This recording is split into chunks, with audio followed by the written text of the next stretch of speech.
They are on their way to the grid for the third and final race of the day. And is this the point in the season at which Craig Lowndes firms as the title favourite? Well, look at where he starts from position number 1.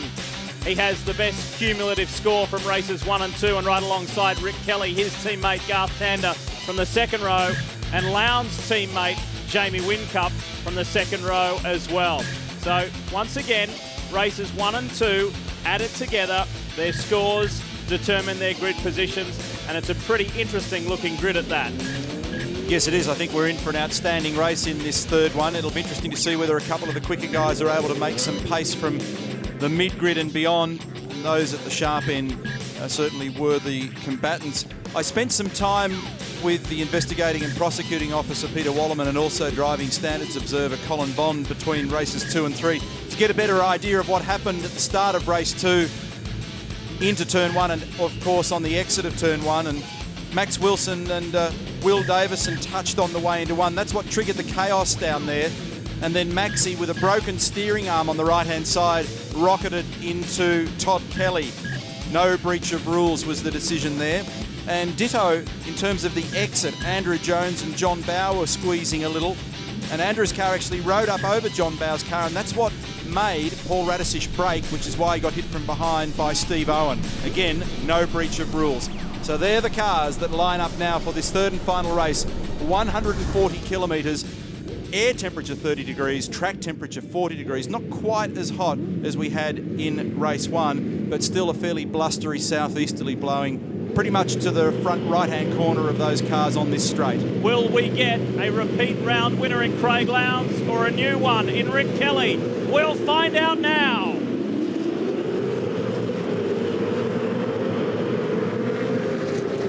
Great start, Rick Kelly. And there's the 2 Toll HSV dealer team Commodores. Lowndes gets forceful though on the inside, and there's a touch. Courtney goes wide, loses many positions. But it's Rick Kelly who leads the race. There's a bit of debris in the middle of the circuit. There's a rear vision mirror that had come off somebody's car. Lowndes is under siege here, but he's hung on. And already in the first half a lap, it's allowed Rick Kelly to get a pretty substantial lead. Dramas here for Paul Morris, front right-hand damage. Oh, trouble as always in the braking area going into turn 5. 70 km/h corner. A lot of congestion in the opening couple of laps through turns 4 and 5. Side by side, Bargwanna and Bright. I want to say a sensational start for Jason Richards, but yet to confirm that, yes it is. He's well placed. He started 6th and just dived right up there into it. There's his teammate Andrew Jones fighting further back in the field. Quick update, Morris's contact was halfway down the front straightaway on the start. He tried to go between 2 cars, so it looks like he's broken his steering arm on that car.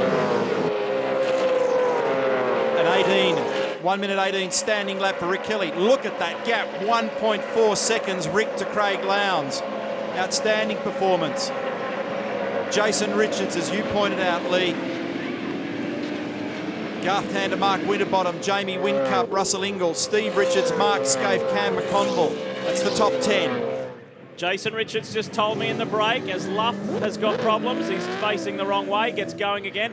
He's got through on Lowndes, there's no stopping the Kiwi. Look at Jason Richards fly. He told me in the break. Oh, Lowndes had a little bit of contact there. Garth Tander's been into the rear of the car just going into turn 5. Tyres not yet up to temperature or pressure for Craig Lowndes, and perhaps on this tyre set he doesn't have the condition. Remember, compulsory pit stop window opens shortly.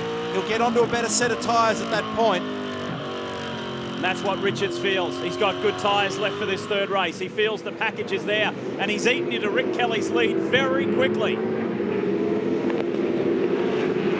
Takes a lap or 2 sometimes, depending on your cold starting pressures with tyres, for the temperatures and pressures to normalise. They build up substantially. They're looking for a target in or around 30 psi. Lowndes just having a battle on his hands for the first lap or so. Kelly, 1.1 second margin. Jason Richards, fastest man, not surprisingly on that lap. 11.4, 1:11.4 for Jace.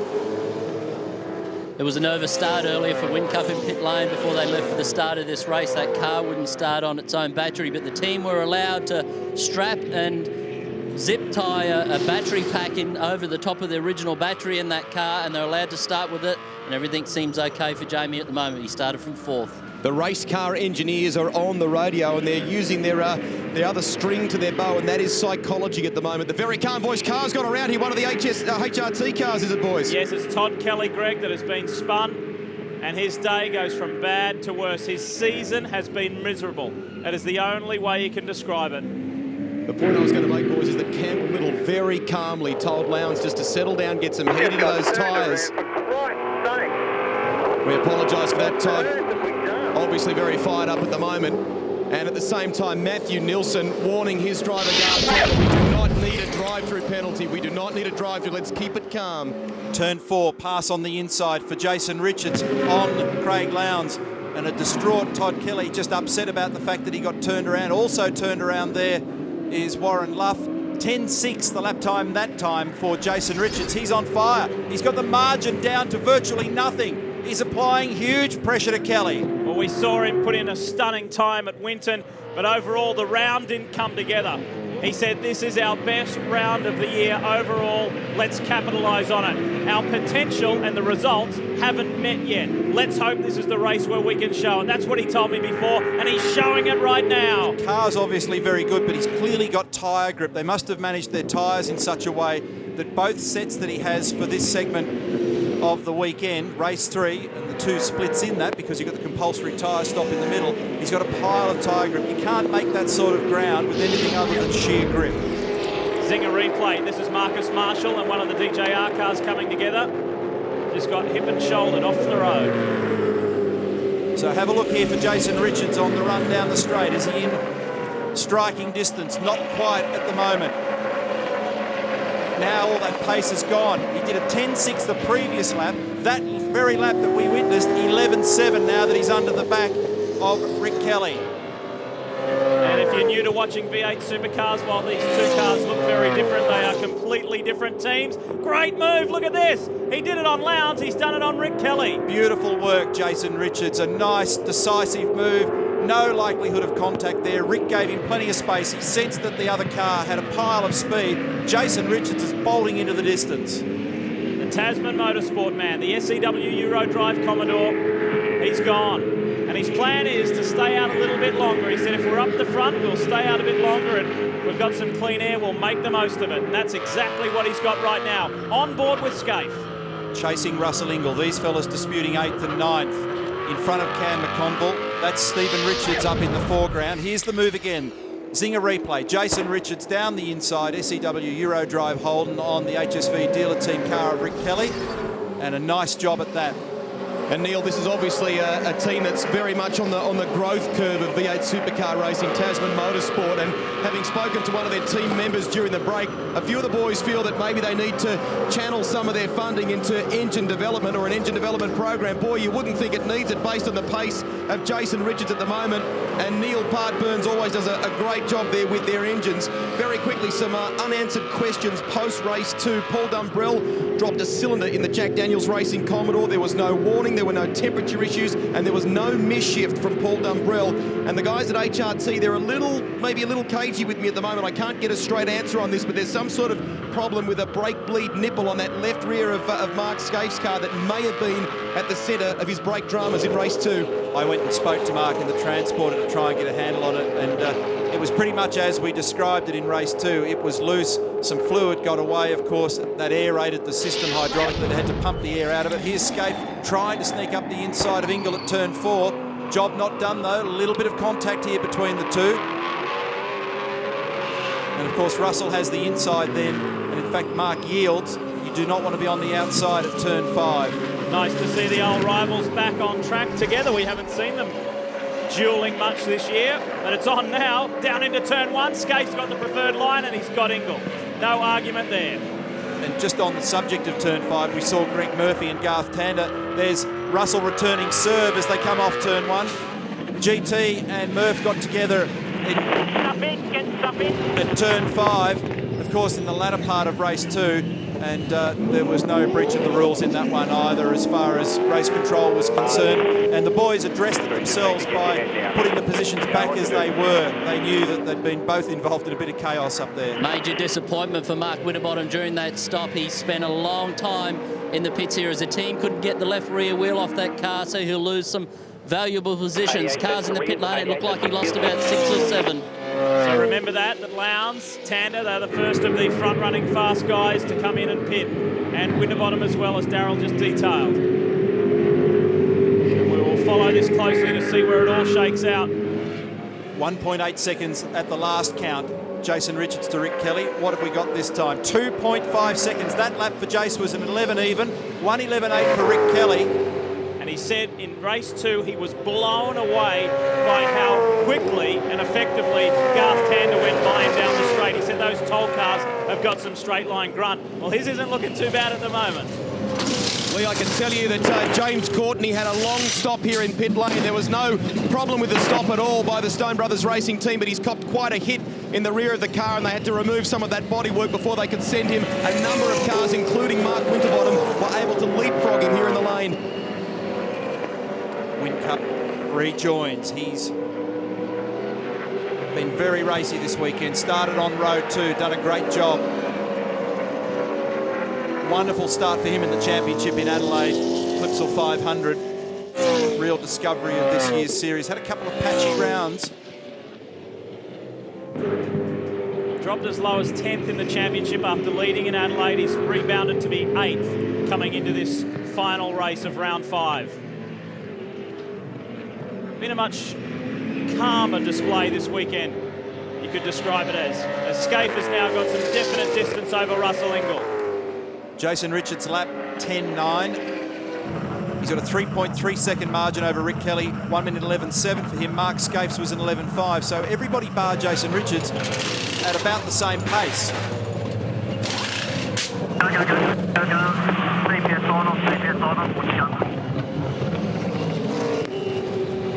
Pit lane is alive, as you can imagine. And a real pressure environment, a dangerous place down there. You see these fellas and these cars all arriving at once and processing these vehicles with 2 rear tyres in less than 4 seconds. And it's amazing, the work rate. Stephen Richards started 9th, running in the top 10. He's got his compulsory out of the way. On his better tyre set, Craig Lowndes has rejoined now and done a 10.4, the fastest lap of the race. He's 15th. So for whatever reason, Wally Story, the engineering group at Tasman. And that's a very crucial move for Garth Tander. First bloke you've always got to beat is your teammate, and Tander has done that. He's leapfrogged Rick Kelly during that stop. New fastest lap of the race. Jason Bright, 1:10.4. He's 16th in the order at present. So as people are getting onto their better tyre sets in this second segment of race 3, they're showing some speed that's comparable with the kind of speed that Jason's got, Darryl. You know, you say Tasman Motorsport have been cagey. I just had a chat to Wally Story on the pit lane wall then, and I said, Wally, where has the speed come from? He had a bit of a grin. He said, talk to the driver. I said, well, what about the car? He said, well, we've put it back to where it was yesterday. I said, what were those adjustments? He said, basically springs and roll centers. He wouldn't tell me exactly, but he said, we've got 6 good tyres as well, and the car looks great. Working beautifully at the moment. Here's James Courtney. He was delayed in that pit stop. Greg detailed that before, minus the rear bumper. A fair amount of damage at the rear of that car. He's down the order. A new fastest second sector of the racetrack for Jason Bright. 10.2 now for Jason Bright on that lap. So he's looking very speedy. 9 drivers yet to pit for their compulsory tyre stop. And they've got until lap 33 to do it. Same rules as race 2. As Stephen Johnson in the First Rock Home Loans Falcon rejoins the circuit. Just ahead of the troubled Todd Kelly. How much can a driver take? You certainly have to feel for him. He's endured some power steering issues this year. A bit of weirdness in terms of gear selection. And just taken the momentum out of his championship in 2006 when it looked like it was starting well in Melbourne in the non-championship event and then Clipsal 500. Just waiting for Mark Skate to come in here for rear tyres, guys. I can also tell you I've been next door. The pit bunker next door is 888 Race Engineering and had a word to Campbell Little, and he has a little bit of a nervous disposition at times as he watches the times, and he's been keeping a very close eye on both those Toll HSV dealer team Commodores. He gave Craig an instruction as soon as their pit stop had been completed to go for it, to try and get a gap. That's what he's been doing, judging by those lap times. And although he wouldn't give me specifics, Campbell did suggest they're a good set of tyres on that 888 Falcon. Stephen Richards off the road at turn 1. We can hear the tyres protesting in the background, and out of the dust emerges Richo. And Neil, I imagine that is, while these guys are top flight drivers, that would be somewhat easy to do at the end of a 1.1 kilometre long straight where you hit 270k and you've got to try and hit your same brake marker every time. Yes, and every time you get down there, it's a new adventure, Lee. Sometimes the track condition changes, your tyre condition certainly changes lap to lap, also brake performance, and very, very hot conditions out there. You can see earlier in the day we had some cloud cover, high-level cloud cover. Now it's very clear, a lot of UV, a lot of sunlight on the road. The car balance will be very different to what it was in race 2. There's the zinger replay of Stephen backing her off at turn 1. So he's gone in too quick, would have locked the rear brakes. The back's flicked round on him and off he's gone. He's kept the engine running and away he goes. He's in 15th at the moment. There's still a lot of shuffling going on as different people take their stop. 11 seconds is the margin. Jason Richards to Russell Ingall. Here is Jason on fire. This is great to see. Second at last year's Super Cheap Auto 1000 at Bathurst. A tremendous race with Mark Scaife, and it resolved with only a few seconds between them after a whole day's racing. Incidentally, Jason Bright has done the fastest split in the first sector on this lap. They thought they could have been in for a great performance at Winton. It wasn't to be. They won the reverse grid race. Jason had such a good test prior to the Winton round that I spoke to him on the phone. He rang up and said he can't believe how good the car was. It was so easy to drive, so beautiful to drive. So his confidence is back after some real confidence-destroying stuff earlier on. Remember the big rollover at Queensland Raceway? And he went through some tough patches. Now he's getting to show his stuff. And Neil, I guess in addition to that, it's the physical fitness that Lee detailed earlier in our broadcast, and also too the team have been working on his self-confidence in some aspects. Jason, being an emerging young race driver, is one of those guys who tends to be quite down on himself if things aren't going 100%. This will be real good, as you say, for his confidence. Ingall is playing the same game as Jason Richards. He's staying out. So too Max Wilson, Andrew Jones and Stephen Ellery. But these two guys are at the front of the pack. And there's almost a 12-second margin now between Jason Richards and Russell Ingall. Lowndes, who was the first of the front runners to stop, is in 6th on the road. What Wally Story will be looking very carefully at the moment with the stopwatches that are hanging around his neck on the pit wall is the margin that his driver's got over the greatest threat in the race, which at this stage is Craig Lowndes. He's got about, adding it up on the run, I think he's got about 32, 33 seconds. And so the transit time, that is the time to get into pit lane, down pit lane, take the wheel and tyre service, and then exit pit lane is the critical thing. But based on the margin that he had before, Jason should be okay, but still nervous times when you're on the wall. What you have to remember about this team, Tasman Motorsport, not that long ago, only 18 months ago, they were a one-car team. They were based in Sydney, and they had the massive undertaking of shifting cities, doubling to 2 cars. So we went from Sydney to Melbourne, went from 1 car to a 2-car team, employed more people. And as Ron Harrop, one of the main people in the team, he said, we started with a shed. There was nothing in it. So where do you go from there? It's been a long old road. Many businesses fail within the first 18 months. These guys have prospered, and they're now starting to see the fruits of their hard work. A lot of experience in that camp, though. They're definitely not rookies. You mentioned before Neil Burns, who runs the engine program, been involved in this business successfully for a long time. Ron Harrop, who runs one of Australia's top-notch, high-end engineering facilities. We did a feature story on the place going into the Super Cheap Auto 1000 at Bathurst last year. Is Todd Kelly down the inside of Dean Canto at turn 4. Looked like he got that all done neat and tidy. And you've also got Wally Story, who's the dynamics engineer, chassis engineer in the car, and he's been very successful over the years. Engineered the first Holden Racing Team Bathurst win in 1990. Knows how to play this game. He's been playing with these cars, learning to understand these motor cars now for a long period of time. Pay some credit to one of the Super Cheap Auto drivers, Cameron McConville. He started the weekend in 19th position, and he started this last race in 11th. So that's good progress. You might only say it's only 8 positions, but to almost be in the top 10 at the end of the weekend after almost starting 20th is a pretty good effort. Who has gone wild here? That's Dean Canto.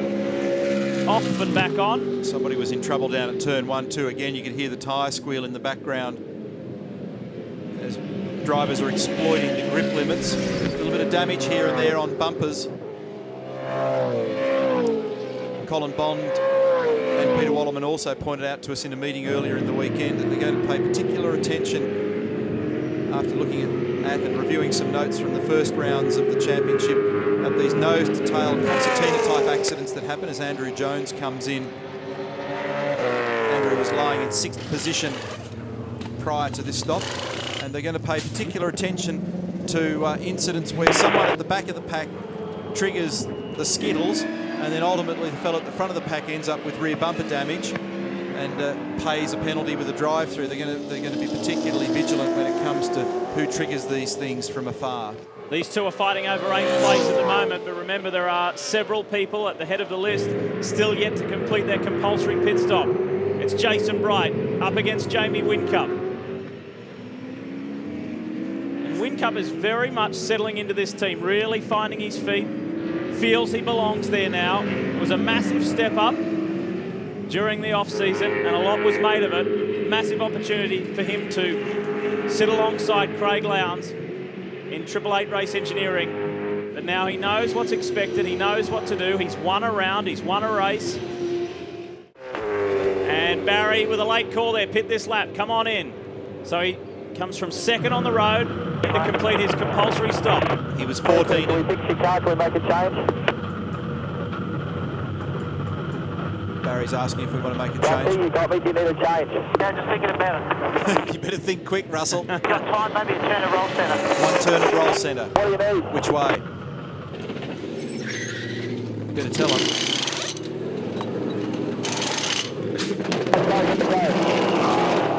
go. Mate, you got the change. Straight out there, you'll make it there.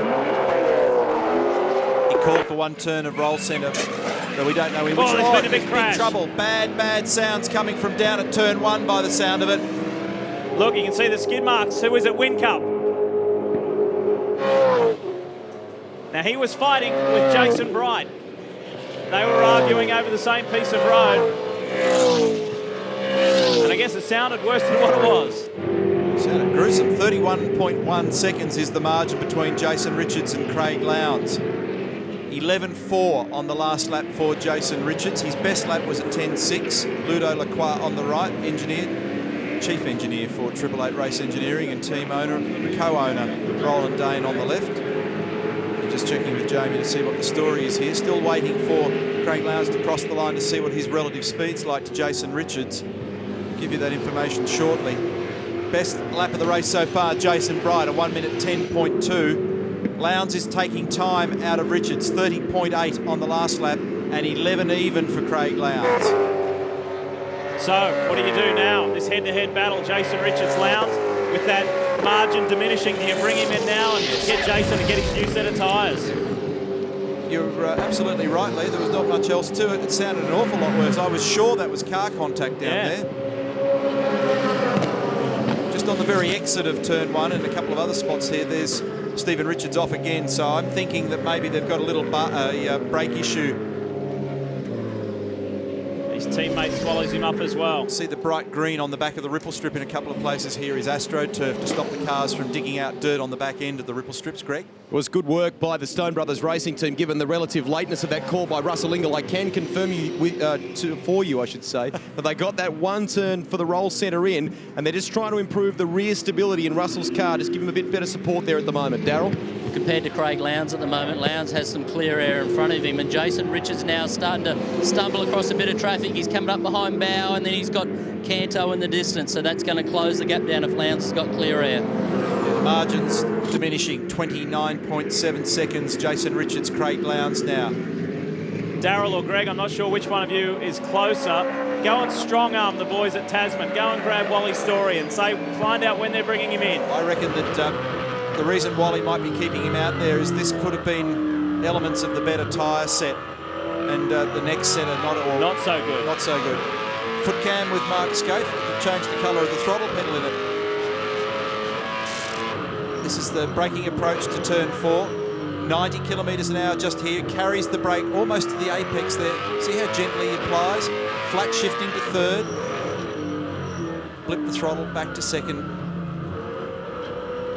And then a long, patient squeeze down to 100%. Third. Little brake to return low to the nose at 6. 150 k's here. Back up to 190 kilometres an hour at turn 8. Back to third gear. No front brakes, I understand. Stephen Richards, he's coming into the pits. Turn 9, then 10, back to second gear. See how Mark just does it in one fluid and fluent movement. Tries not to thread the throttle, that is squeezing it up, down, up, down, up, down. He just goes from 0% progressively to 100. That looks after the rear tyres, and then it's the hard cut, 7,500 RPM at nearly 270 kilometres per hour in sixth gear. Look how long he carries the brake to the apex of turn 1. And there's the brake problem for Stephen Richards. Lee, they've been on the radio. Stephen's talking to the crew here at Jack Daniels Racing, and one of the questions from the crew is, does that smell, is that brake fluid all over that right front caliper? The answer from the crew is yes. Yeah, there was something weird. Richo doesn't run off twice down there for no reason. So he was complaining about a brake issue. Lead margins come down another second. It's down into the 29-second bracket now. Whoa, Steve Owen takes a wild ride in the Autobahn Commodore. He'll be joined at Sandown and Bathurst by Tony Longhurst. Tony will make his 24th Bathurst start this year, which is an outstanding milestone. And there's the other angle from on board with Greg Murphy, who almost went in sympathy down at turn 1. Saw Tony earlier this year at Target Tasmania. He did a pretty good job down there as well.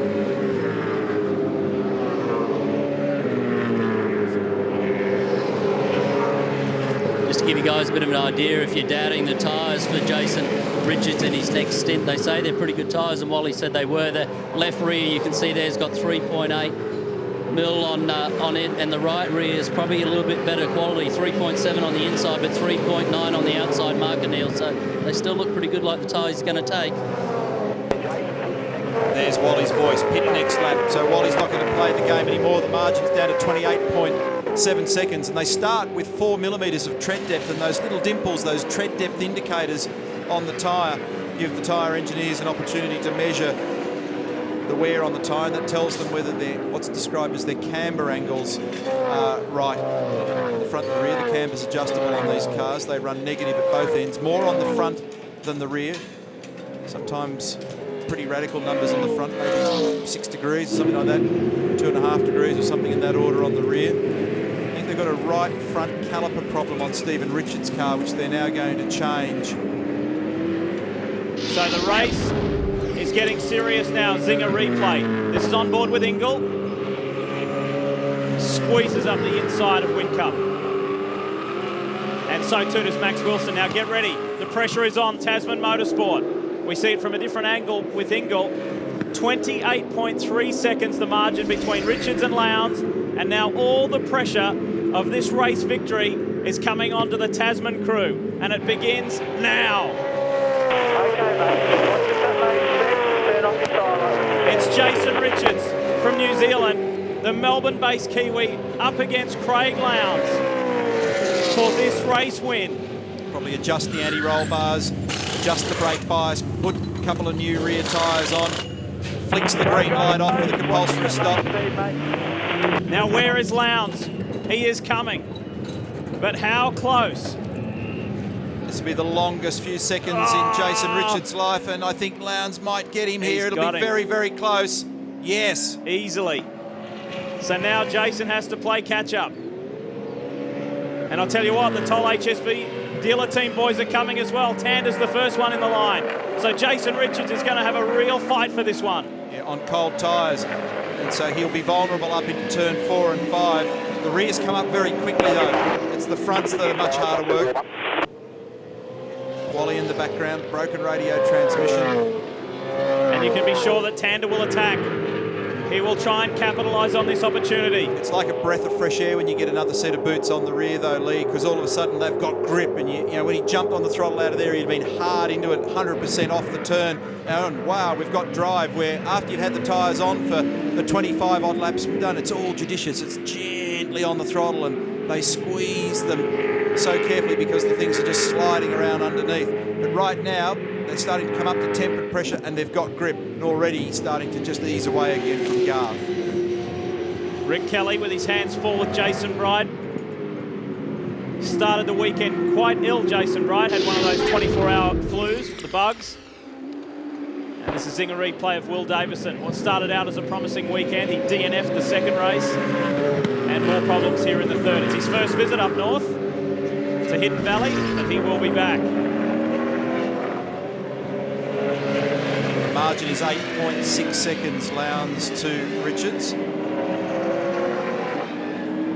Here's the battle between Rick Kelly and Jason Bright. This is the argument over 4th and 5th. And Mark Scaife is next in the queue. You saw a glimpse of him then.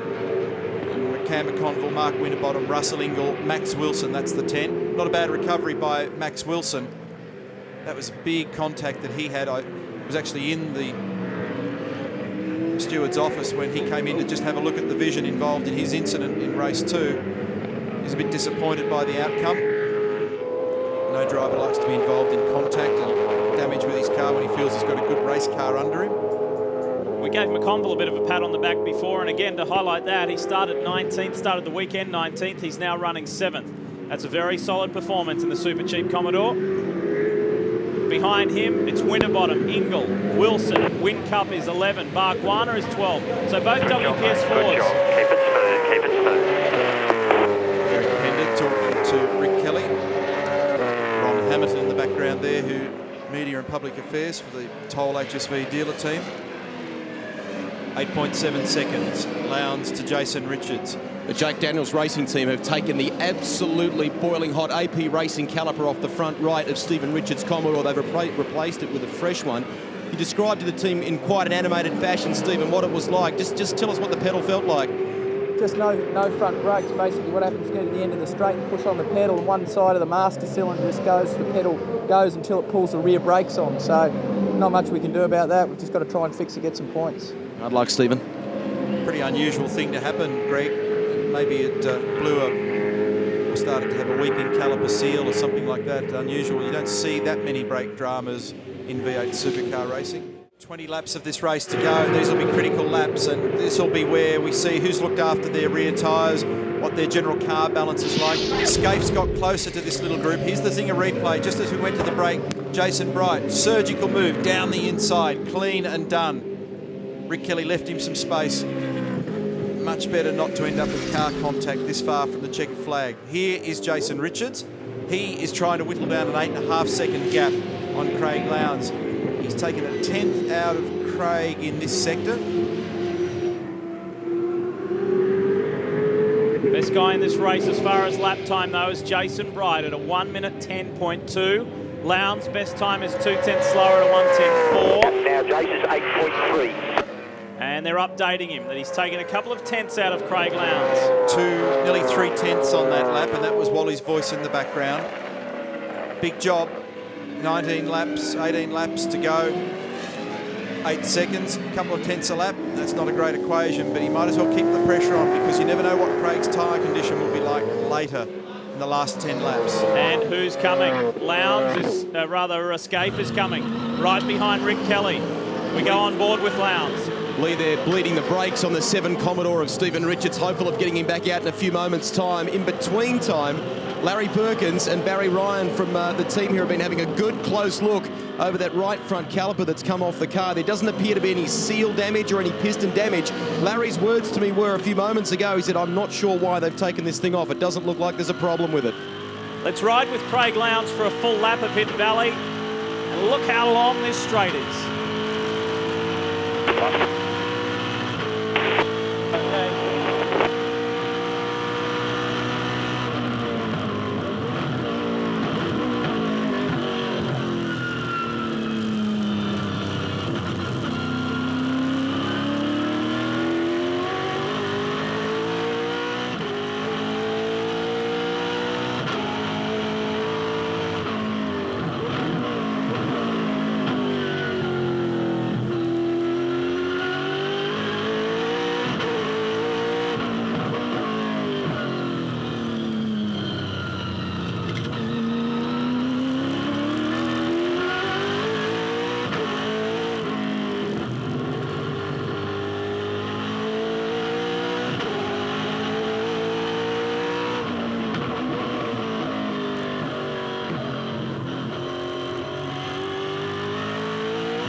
Stephen rejoining, caliper replaced, brakes have been bled, system's back up to pressure and away he goes.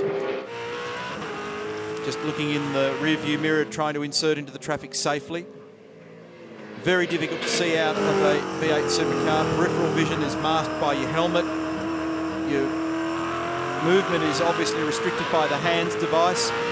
You've got all the roll cage apparatus around you, the wings of the seat, which of course enhance safety, and all the bar work and the rear wing make it almost impossible to actually see a car alongside or behind.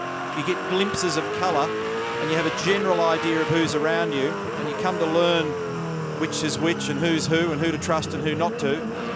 But it's a bit of an art form in itself.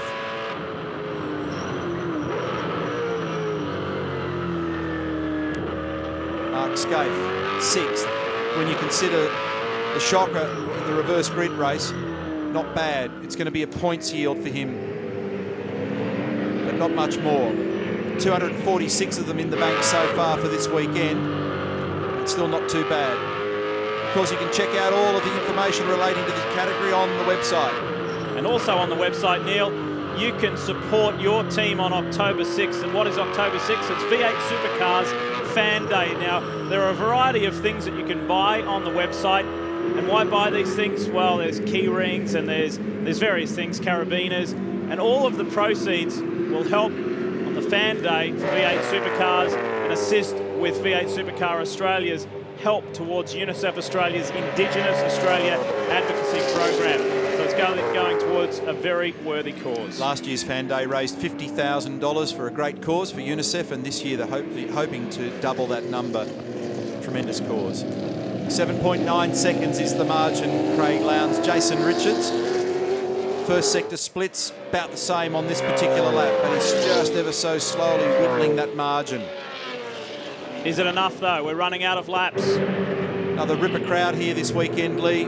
Hidden Valley, very passionate crowd at the top end come out to watch this motor race, and you'd have to say it's a beautifully run event. Public transport access to the facility is terrific. The way they market and sell the event in the territory is fantastic. One of the most, if not the most popular rounds, as you said at the very top of the show, for everybody concerned. Well, from the moment you step off the plane at the airport, for the entire time you're here, you know that there is a V8 Supercar race meeting going on wherever you go throughout this town of the city of Darwin. And you know what, if you're freezing in a southern state at the moment, if you want a guaranteed beautiful warm winter holiday, top end of Australia in Darwin is the place to be. Neil, it must be terribly frustrating for someone like Stephen Johnson, who raced with Craig Lowndes in race 2, and they had a really, really good battle, but he started down the back of the field in race 3, and he's just not in the hunt. It must be frustrating for a driver like that raced with the leader of this race, and now he's back in 19th.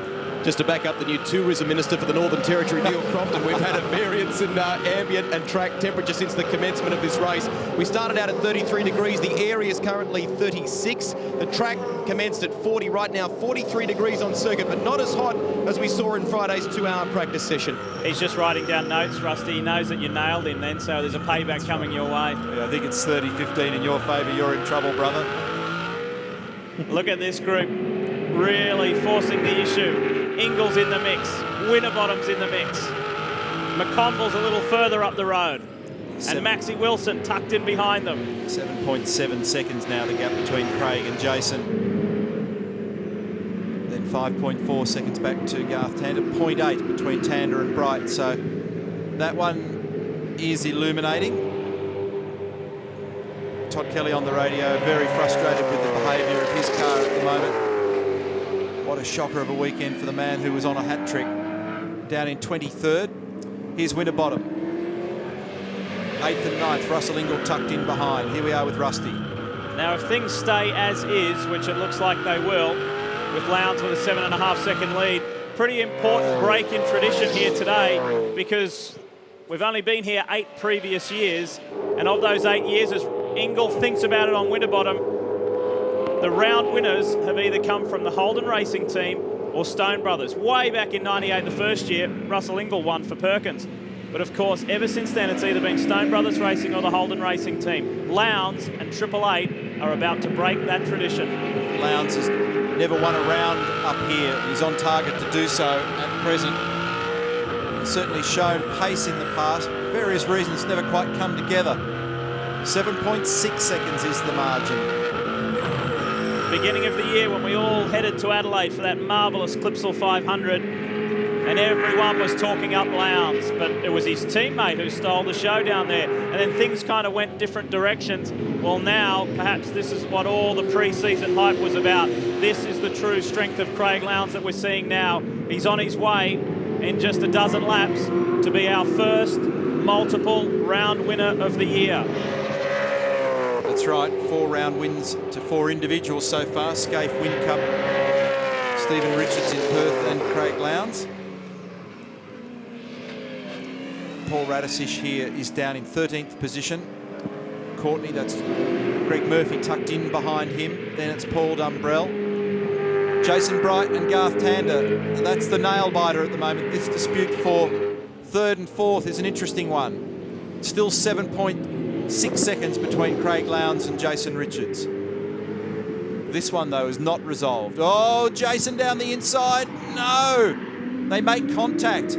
He did it to Rick Kelly and got away with it. Didn't get away with it quite so well with Garth. They both caught it. Jason tried to get out of it as quickly as he could. There was contact. Garth caught it. They both slowed up, and now they're on with it again. And Scaife has got the lights on, trying to force the issue with Rick Kelly. Here's the Zinger replay. Initially looked like he was far enough up, but of course, as the arc closes, as Garth turns down, it turned out not to be the case. So Jason got out of it. Little bang in the door for Garth Tander, and they resumed the battle. I went and spoke to Garth after race 2 and asked him what happened up in the turn 5 hairpin with Greg Murphy. And he said, we went through the previous turn side by side, and that was all okay. We went on that short shoot up to 5, and he said, suddenly I didn't see Murphy there anymore. I thought he must have missed a gear or something. So I thought I'd just take the corner. Then there was contact. That was Garth's side of the story. I didn't get to talk to Murph, but anyway, we know what the end result was. Well, I can tell you Murphy offered no comment in relation to that matter either. And overnight, the HSV dealer team have done some work on the engine of Garth Tander's, replacing the valve springs after a minor misshift down at turn 1 in qualifying. 7.4 seconds is the lead margin, so it's not really fluctuating that greatly anymore. I wonder whether or not that's as a result of the flat spot or something similar to what happened to Jason Bright yesterday, where he made contact with the tyres and then has nicked the sidewall. We'll find out after the race. He was 11th. Pretty costly stop for Jamie Whincup, unfortunate for him. Brings him out right near Cam McConville, Winterbottom, Ingall and Wilson. That's interesting. You notice that the guard or the splitter is actually rubbing a little on the tyre there as well, and we just saw a wisp of blue smoke. And I wonder whether he copped a bit of guard damage in the opening laps, and sometimes just the guard rubbing is enough to damage it. Going to be hard to decipher what's happened to that one. Look at the damage. Kevin's in there, I think, Dunlop engineer. Don't recognise his forearms, but probably him, just having a bit of a look to see whether or not there's any particular reason for that. 7.5 seconds margin, Lowndes to Richards. So that's stabilised. It's been that way for about the last 3 or 4 laps, hasn't it? As we're getting close to the end of this one. What's this Zinger replay show us? And you wonder why things break occasionally on a V8 supercar. Just think of the energy that goes through that car. Craig loves to curb hop. interesting to watch the behaviour of the car over it then. It really does a nice job of soaking up that impact and the way that the car dampens the impact. He's the man that's second. That's the margin. That's what it looks like. 6.6 seconds on that lap. Come down a full second. Yeah, he's pulled a bit out of it. Not over yet. Neil, that sound you detected back on about lap 20 when Jamie Whincup went roaring down into turn 1 and you could hear a pinched brake or the lock of the tyre. Ludo Lacroix, his engineer, has just spoken to me a moment ago, Jamie Whincup's crew chief, and said to me in his very thick French accent, unfortunately, he flat spotted the tyre and it's just progressively gotten worse until the tyres let go. Okay, that does explain that one. So the inside edge of that tyre would have taken a pounding, and then often it falls back to that same location when you're at maximum threshold brake pressure, and it's been enough to get through the belts and canvas. Lowndes actually had a bit of traffic on that lap, which is the reason why that margin came down, but Jason Richards is not letting him off the hook. He's pressing on with it. Well, I bet you Mark Larkham is telling Max Wilson and Jason Bargwanna to press on hard with it too, because those two guys could end up both in the top 10. Wilson is 10th at the moment, Bargwanna is 11th, but there's quite a big gap between the two of them. It's a little too much for Jason to make up at this stage of the race. There's Bargs, and he's been wrong place, wrong time on a number of occasions this season. He's had to endure some frustration. We saw him vent that frustration at Winton on another driver, but this has been a pretty positive round. There was contact between he and Greg Murphy yesterday. He lost about 7 places, did his best to make up those places, and now to be just on the verge of the top 10, this will be very satisfying for the man they call Elroy Jetson. Lee, a bit of praise also for the Super Cheap Auto race team, with both their drivers in the top 15, and particularly with Cam McCombel doing such a good job in 7th position there at the moment. I had a long chat with Cam at the end of yesterday's action, and John Panozzo, the team boss there, basically said to me, look, we're in full test mode at the moment. The cars are not responding all that well to change. Cam estimated he was still at least 7/10 away from where they needed to be. His car was better under brakes, while Murphy's had a real rear stability issue, and Panozzo said today we're just going to live with what we've got and try and salvage some points, and hasn't McCombel done a good job of that? He's in behind Mark Scafe at the moment, in front of Mark Winterbottom. 7th, incidentally 6.4 seconds the margin between Craig Lowndes and Jason Richards. Look at this, Russell Ingall on Mark Winterbottom. Ingall jumping out of the slipstream on the right-hand side. And reminding you that tickets are now on sale for 3 terrific events at the end of the year, of course. The Super Cheap Auto Bathurst 1000, the big one. The Ferodo Tasmania Challenge at Symmons Plains, and the last one, the grand finale at Phillip Island. Those tickets are on sale now. Don't miss out. You can go via Ticketek or v8supercars.com.au for more details. And hasn't Mark Winterbottom grown in stature? No disrespect, I don't think it would have been that long ago if he'd seen Russell Ingall right up in his rearview mirror. It'd make his heart flutter a little bit, but now he's used to driving at the front of this field. Well, they've made great gains at Ford Performance Racing with their cars just in the recent past. I think they started to look good towards the end of last year. If you think about Symmons Plains, we saw some strength from Jason Bright, and then they had that disastrous run in Adelaide at the Clipsal 500, but if you look a little bit further into the numbers, they've been showing speed, and now when you click everything together and all the ducks are in a row, as Larry Perkins likes to describe it, then all of a sudden you're able to put together a result, and then the talent of somebody like Mark Winterbottom comes to the fore. We've seen great performances in junior categories on the run into V8 Supercars, so it stands to reason that give him the right machinery, he'll get the job done. When you talk about that nightmare round at the Clipsal 500, the car that Bright's in now, because of that huge crash he had, is actually Greg Ritter's car from last year. Oh, not quite. Russell Ingall looking, but not able to close the deal. Final handful of laps. See him have an instinctive glance in the mirror just so he doesn't turn in on any other driver.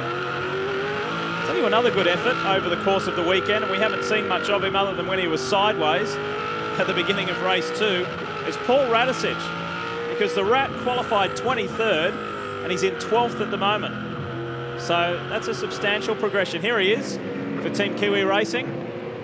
5.9 seconds between Lowndes and Jason Richards. Radisich is between Bargwanna and Courtney. There's James in the background, kind of on his own there at the moment. remember that mirror we saw on the track at the start of this race? That could very well be Paul's. No driver's side mirror. James Courtney. They all come through. Paul Dumbrell, Will Davison, Steve Johnson, Andrew Jones, Steve Owen and Lee Holdsworth. That's the top 20. Less than 6 seconds the lead margin, but Lowndes has time on his side. Look at this. Look at this. That's an awkward place to be, Russell. Can he crisscross? He's starting to apply big pressure now to Winterbottom, whose tyres must be starting to sag a little. And that margin between Garth Tander and Jason Bright continues to be just a whisker as well.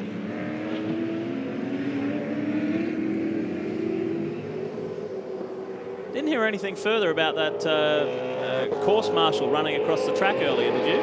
No, we were kind of focused on the other issues down at turn 1 at the start of race 2, so didn't actually get to raise that question. Of course, all the flaggies and officials everywhere we go around Australia do a great job. It's been a bit of a funny weekend up here, though, because during the practice session on Friday, Mark Scaife was saying that when he was out there, you know, going his hardest during that practice session, all of a sudden there was a white ute out on the track. And he thought, what's going on here? Is the session over? The boys haven't told me what's going on, but apparently there was a grass fire. A V8 had gone off the track, started a small grass fire, and the fire crew were deployed. And Scavey said, at 1 minute there I am racing this mongrel white ute. What was going on? Speaking of utes and Scavey, he's in the Guinness World Record book now after nailing 271 kilometres an hour, I think, at Woomera in the recent past to eclipse the previous record. Nat Lowndes watching. G'day, Nat. She's on the tool. She's got the spanner ready for an adjustment in the car. Maybe that's the reason the car's been quicker now in these last couple of races.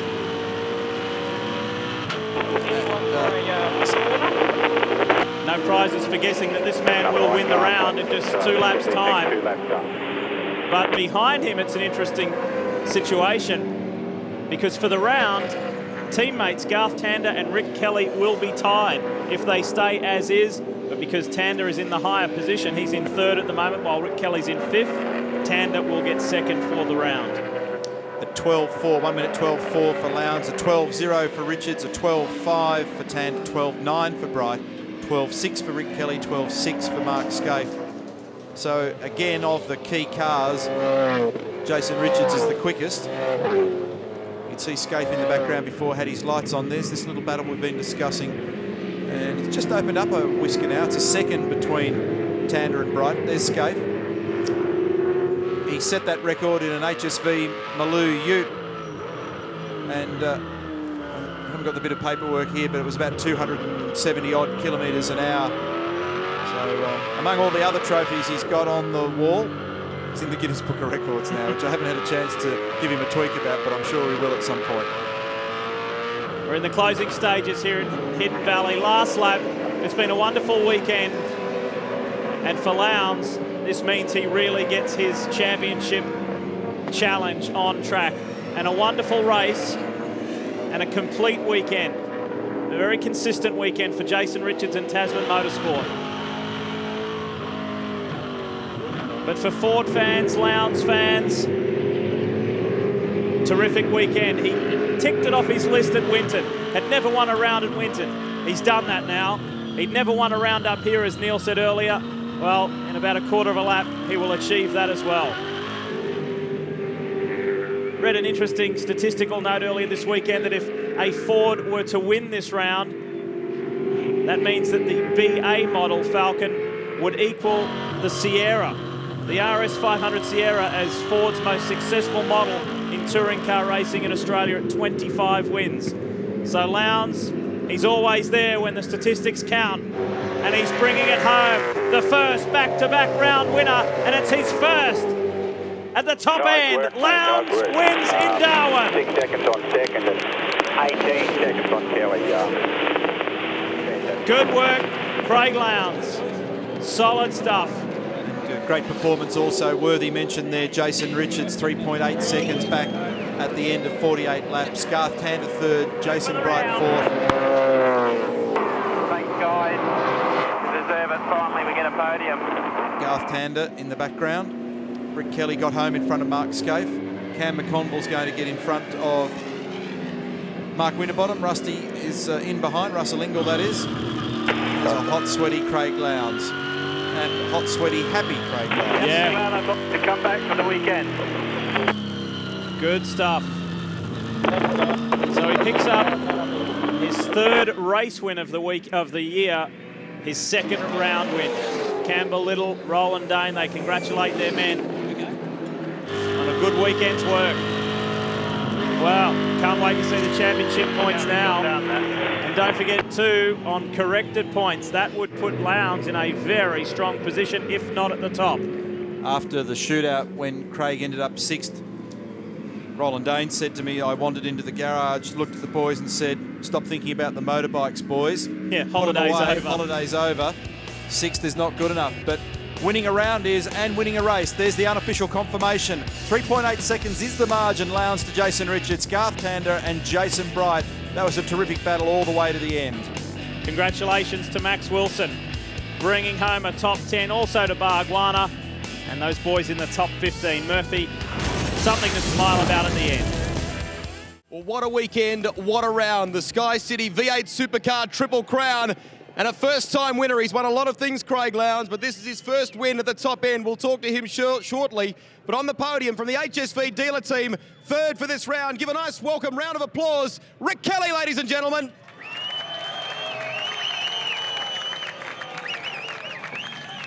Must feel good to get some points in the bank, but I would imagine you probably wanted to be one step further up the podium. Maybe even two. Absolutely. I mean, we got that jump at the start and I was quite excited, and Jason Richards had a considerable amount more speed than us, which surprised me. So he took off and we lost a couple of spots in the pits, but we're pretty happy. We played it conservative and got the round points, which is what the team and myself were after. So thanks, guys. Yeah, they've got the eyes on the big prize. We'll let Rick Kelly take his rightful place on the podium from the Toll HSV dealer team. The next man makes his first visit to the podium for 2006. He's pretty happy about it. He said to his engineer on the way in, that's the way to kick off the financial year. We're focused on the big prize. How about welcoming Garth Tander to the podium? I know you were a little upset yesterday after that difficult pit stop and there was a bit of contact in race 2, but you're where you need to be in championship terms. This is all good. Oh, it's fantastic, Rusty. I mean, second round in a row that Rick and I finished equal on points, so it shows the team's doing something right. So really, really happy to be on the podium finally. I don't feel like such a dud leading the championship and not have a podium. So, yeah, great job by the guys all weekend. We had a fast car. The steering was a bit bent in that last one, but, yeah, really happy to be here. We'll let him take his place. P2 for this round of the championship. But the winner, though, for Ford, and as I said before, his first win at the top end. Give it up for Craig Lowndes. Second round win in succession. A long ride all the way here to the top end, and that's an ultimate reward. Well, it is, Rusty, to all the Ford fans that have come out. I know it's been a bit of a dry spell up here, but and for me, but really to the guys in 888, to Better Electrical, Caltex. Thank you very much, all our sponsors, to Nat, all the family, hello. It's been a great weekend. Qualifying wasn't good, but the boys worked pretty hard at the car.